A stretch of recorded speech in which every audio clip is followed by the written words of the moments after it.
नमस्कार दोस्तों, मैं मनोज कुमार और आप देख रहे हैं माउंटेन 24 न्यूज।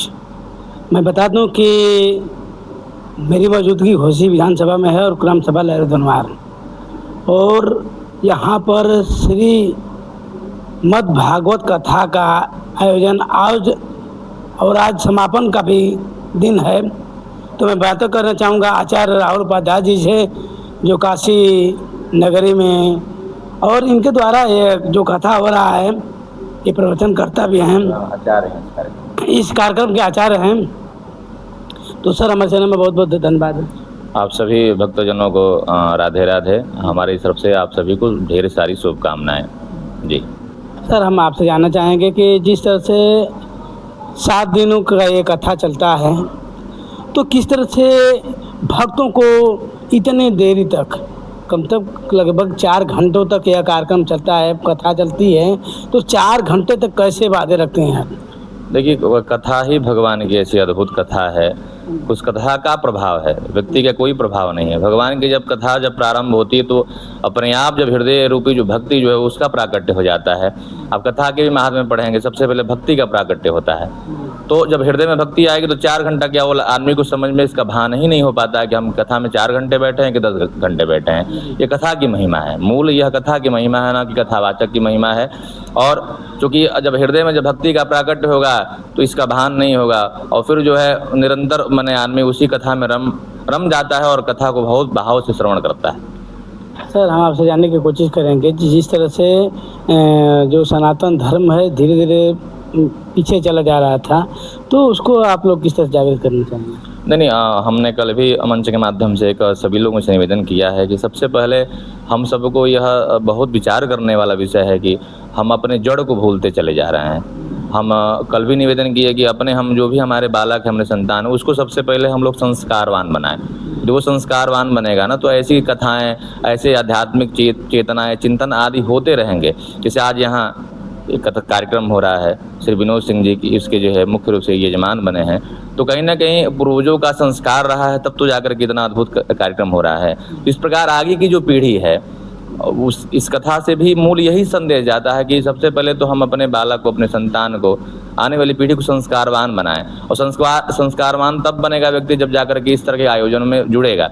आगे वाली पीढ़ी इनकी जुड़ी, वो उनके बाल बच्चे जाने, इनका आगे का जो भी संतान है उनको समझे कि भाई हमारे पिताश्री ने इस प्रकार कार्यक्रम कराया था, तो आगे भी इस तरह के इन लोग की योजनाएं बनेगी। मन में जो है इस प्रकार का चेतना जागृत होगा, भाव आएगा, तो जाकर के ऐसी चीज़ें फिर होंगी समाज में। सर, हम आपसे जानने की कोशिश करेंगे कि जिस तरह से श्रीमद् भागवत कथा क्यों कराई जाती है? देखिए, कथा का मूल उद्देश्य है जीवन में भक्ति का प्राकट्य होना। और जब व्यक्ति के हृदय में जब भक्ति का प्राकट्य होगा तो आदमी चाहकर भी अनावश्यक कोई भी कार्य नहीं कर पाएगा। उसके अंदर संस्कार जागृत होगा और फिर उस समाज के लिए वह बेहतर सिद्ध होगा। समाज के लिए कुछ ना कुछ करने की उसकी चाह बनेगी। कथा का ऐसा नहीं, केवल हम कथा का आशय नहीं कि केवल किसी के जीवन चरित्र के बारे में हम बताएं। कथा का देखिए, सबसे पहले भागवत 4 शब्दों से बना है। भगवत, भग यानी कि भक्ति, गया, ग का मतलब ज्ञान, व का मतलब वैराग्य, त का मतलब तपस्या। तो ये जो भक्ति, ज्ञान और वैराग्य, सबसे पहले हमारे हृदय में भक्ति का प्राकट्य होगा, फिर ज्ञान, हम उस भक्ति के माध्यम से ज्ञान अर्जित करेंगे और तब हमारे हृदय में या जीवन में वैराग्यता आएगा। और जब वैराग्यता आ जाएगा तो वह जीवन तपश्चर्या में व्यतीत होने लगेगा।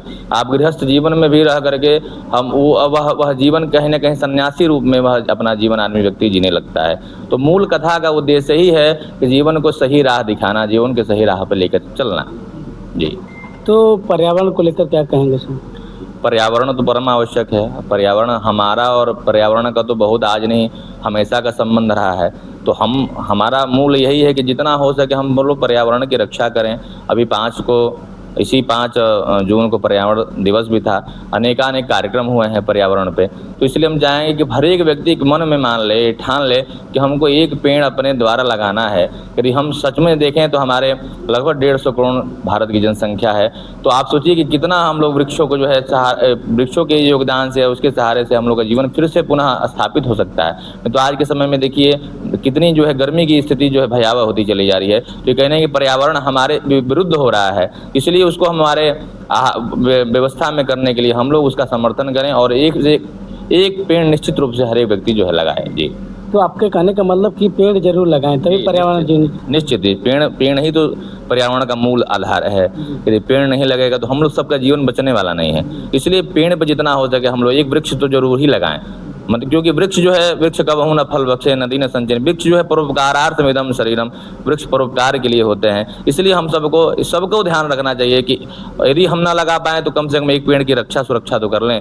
लगाने के लिए तो बहुत लोग पेड़ लगा लेते हैं लेकिन उसकी सुरक्षा नहीं हो पाती है। इसलिए लगाने के साथ साथ हमेशा उसका ध्यान रखें, उसका संचय करना है, उसको किस प्रकार सिंचित करके उसकी देख रेख करना है, उसको पोषित करना है। ये सबका भी मूल हम सबको ध्यान रखना पड़ेगा।